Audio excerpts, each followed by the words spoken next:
Imagine walking into a valley where the wind carries no sound, where broken stones lie scattered like bones of an ancient giant, and where silence feels heavier than time itself. They say a kingdom once thrived here, palaces gleaming under the sun, markets alive with color, laughter echoing through courtyards.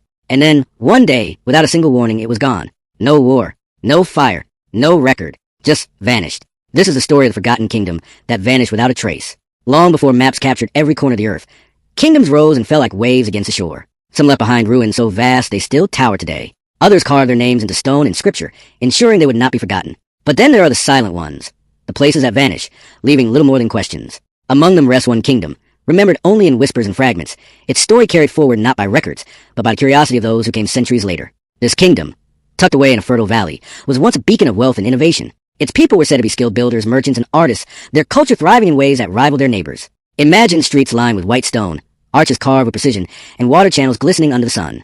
In the center stood a royal palace, its golden dome reflecting daylight, like a flame on the horizon. Life pulsed here, families trading in markets, children running through courtyards, and scholars gathering beneath the shade of tall trees to share knowledge. And then, just as suddenly as it flourished, it fell into silence. There were no signs of a conquering army, no scars of destruction, no evidence of famine. Travelers who once wrote of its glory stopped mentioning it altogether, as if the kingdom had been erased not only from the earth, but from memory itself. Legends began to form. Some spoke of a great drought that swallowed the valley. Others whispered of a curse placed upon the people. A few believed the kingdom's rulers, in pursuit of power, angered the heavens, leading to their quiet removal from the world. But all these tales carried one haunting truth. No one knew what really happened. Even today, archaeologists wander the valley where the kingdom is said to have stood. Broken walls rise only knee-high, foundations hint at streets long erased, and shards of pottery peek from the soil like fragments of a lost story. Every piece uncovered is a clue, but together, they still leave behind more silence than answers. What is it about a lost kingdom that captures us so deeply? Perhaps it is a reminder that even greatness can fade, that entire worlds can slip quietly out of existence. Or maybe it is because in their silence, they leave space for our imagination to wander, for us to paint their lives, their joys, their fears, in colors of our. The kingdom's origins are shadowed as its disappearance, yet faint traces of its rise linger in old merchant records, scattered references in regional texts, and the memory of surrounding tribes. Piecing them together is like arranging shards of a broken mirror. Fragments that hint at a whole, but never revealed a complete reflection. Long before it became a hub of trade and culture, the valley was nothing more than a quiet stretch of fertile land. Streams wound through its fields, carrying water from the mountains above, and the soil yielded crops so abundant that travelers remarked on its richness. It was here that the first settlers found their home. They built not with grand ambition, but with simple intent, to live, to harvest, to thrive in peace. Generations passed, and their modest village grew. Wooden houses gave way to stone dwellings. Small gatherings around fire pits transformed into bustling market squares. Slowly, the people began to weave themselves into the fabric of the wider world. Caravans passing through the valley would often stop, finding rest in the village's abundance. In exchange, they offered rare goods, silks, spices, and metals the valley itself did not provide. But trade was never only about goods.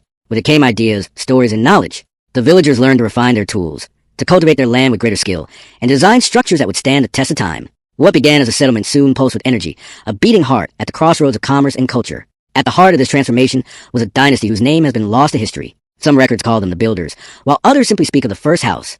They were not tyrants, nor were they merely caretakers. They were visionaries who understood that power came not from hoarding wealth, but from shaping a society where people could flourish. Under their guidance, the valley became a true kingdom. Farmers tilled their fields with advanced irrigation channels that stretched like veins across the land. Markets overflowed with goods from across distant regions. Scholars gathered in shaded courtyards, preserving knowledge and passing it to the next generation. Craftsmen carved elaborate designs into stone, not simply to build, but to beautify. At its peak, the kingdom's capital was said to shine like a jewel under the sun. Its streets were aligned with mathematical precision. Fountains danced in public squares, their waters sparkling in the light. The royal palace, though not the largest in the ancient world, was celebrated for its elegance. Its walls adorned with murals that told the stories of the people, its halls echoing with music and debate. The kingdom had found its rhythm, a delicate balance of prosperity and peace. But history has taught us that balance rarely lasts forever. For every rise, there's a turning point, a shadow waiting to fall. And though no one could have predicted it, the seeds of disappearance had already been sown quietly beneath the surface. If ruins could speak, perhaps they would tell not of kings or battles, but the ordinary people who gave the kingdom its soul. For while rulers carved policies and armies secured borders, it was the rhythm of daily life that made the land thrive.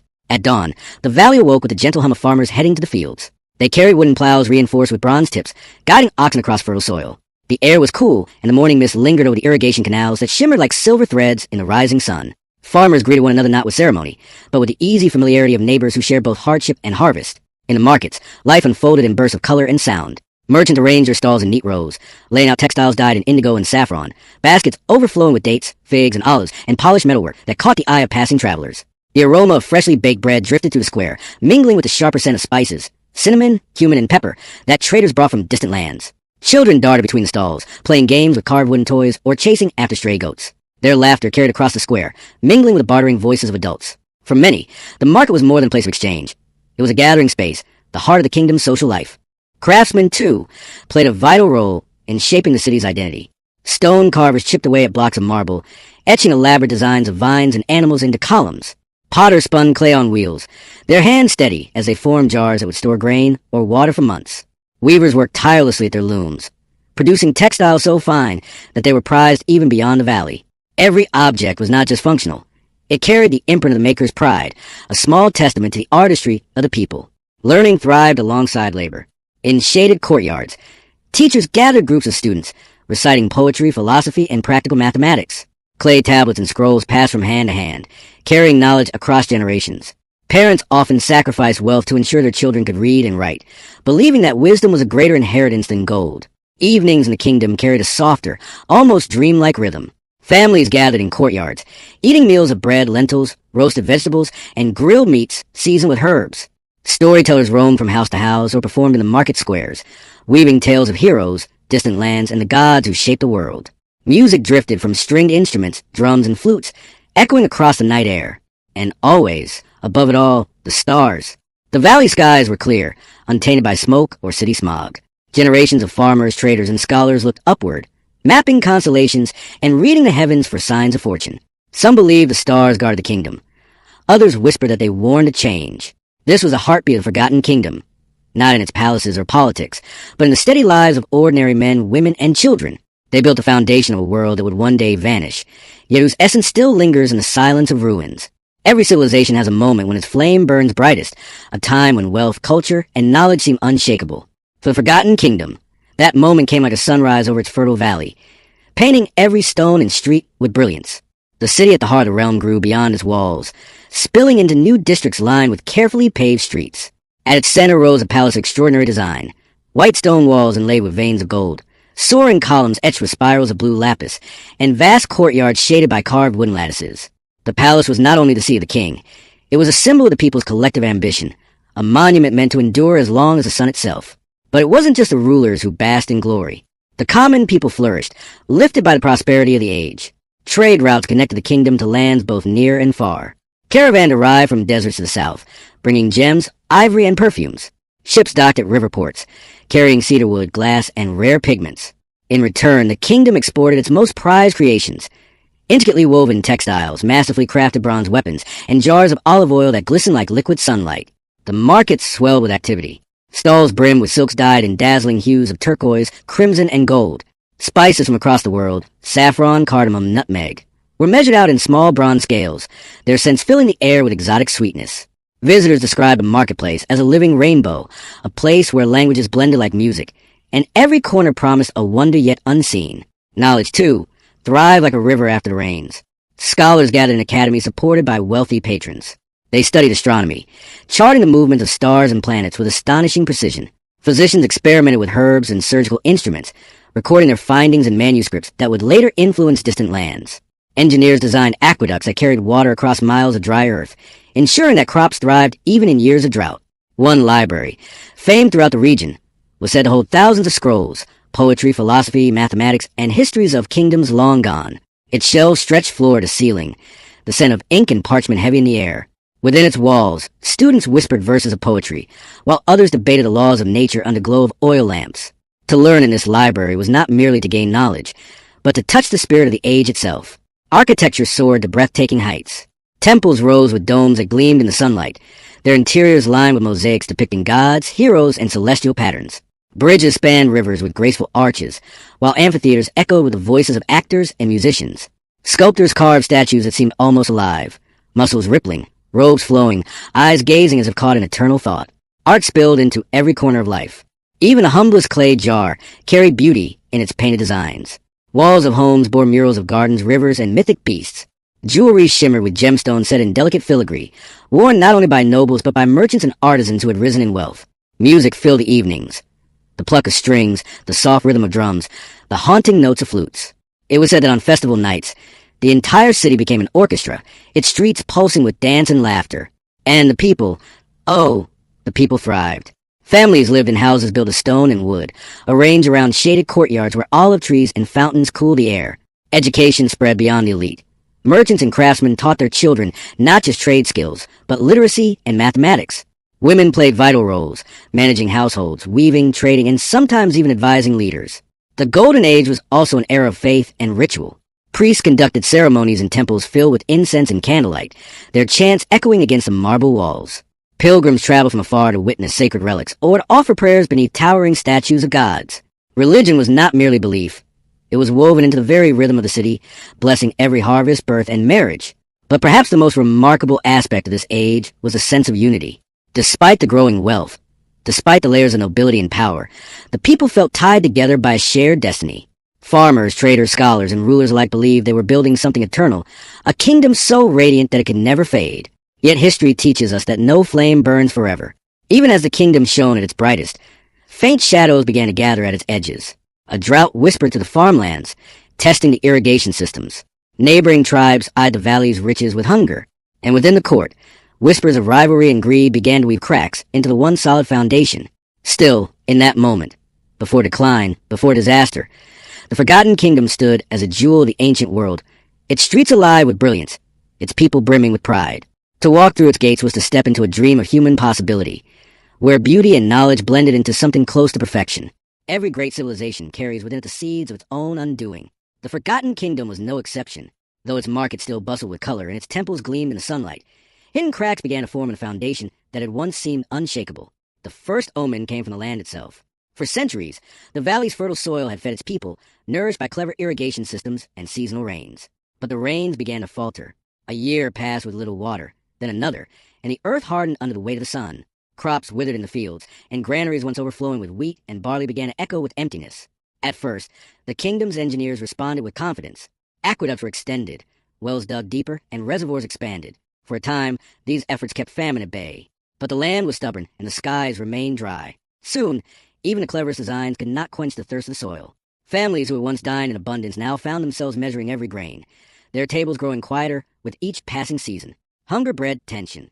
Farmers, desperate to save their families, demanded relief from the crown. The king's advisors promised aid, but distribution was uneven.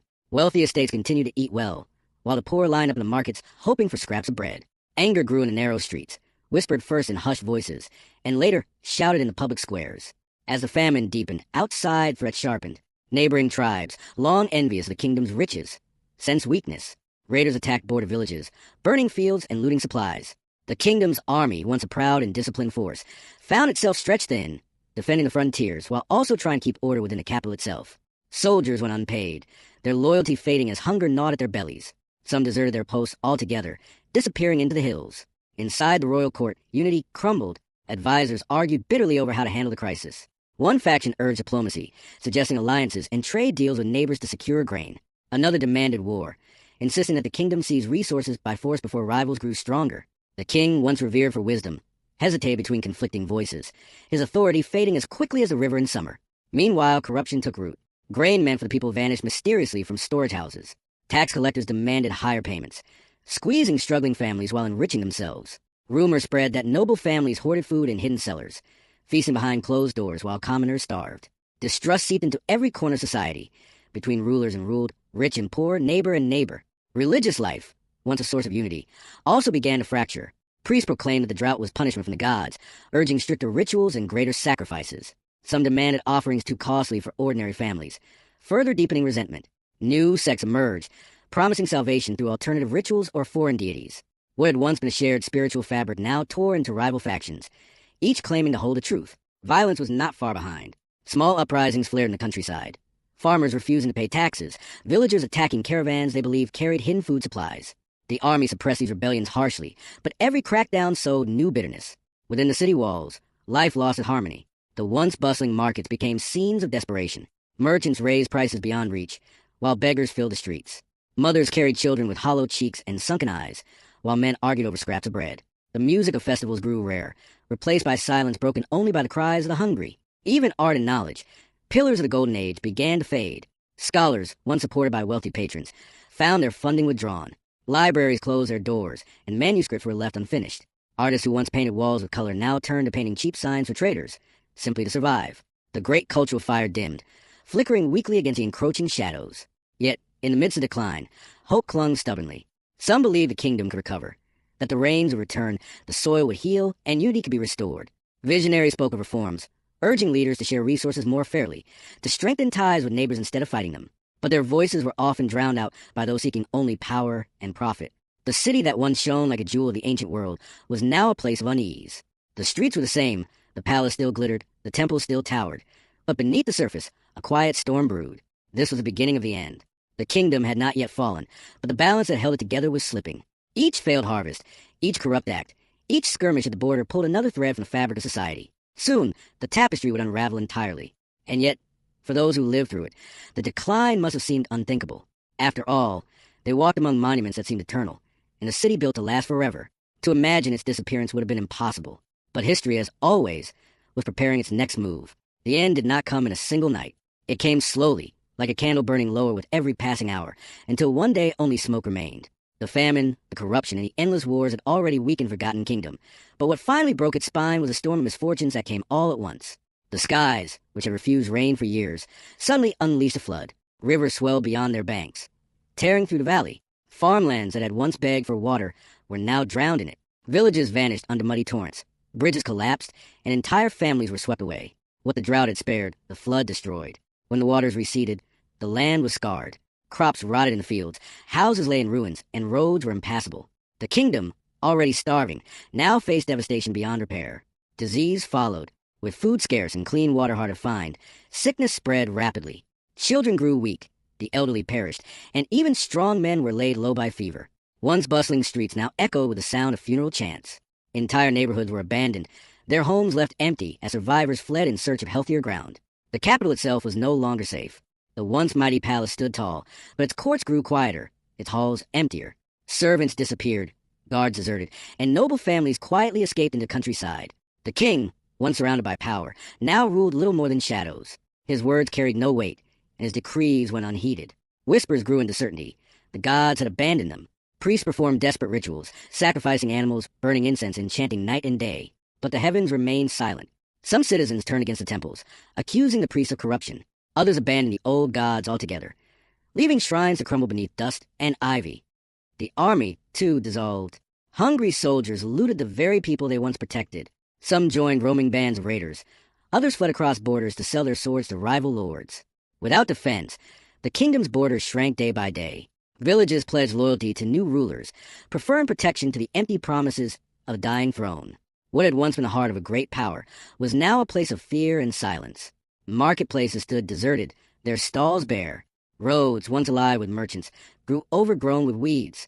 The hum of life that had once filled the kingdom's air faded into a stillness broken only by the call of crows circling above ruined towers. And so began the final abandonment. One by one, families packed what little they could carry and left. Some journeyed toward distant cities, hoping for new beginnings. Others wandered into mountains or forests, disappearing into obscurity. The capital, once home to thousands, slowly emptied. Doors were left ajar, hearts cold, wells untended. Imagine walking through that city in its final days. The grand stone gate standing wide open, unguarded. The palace windows dark.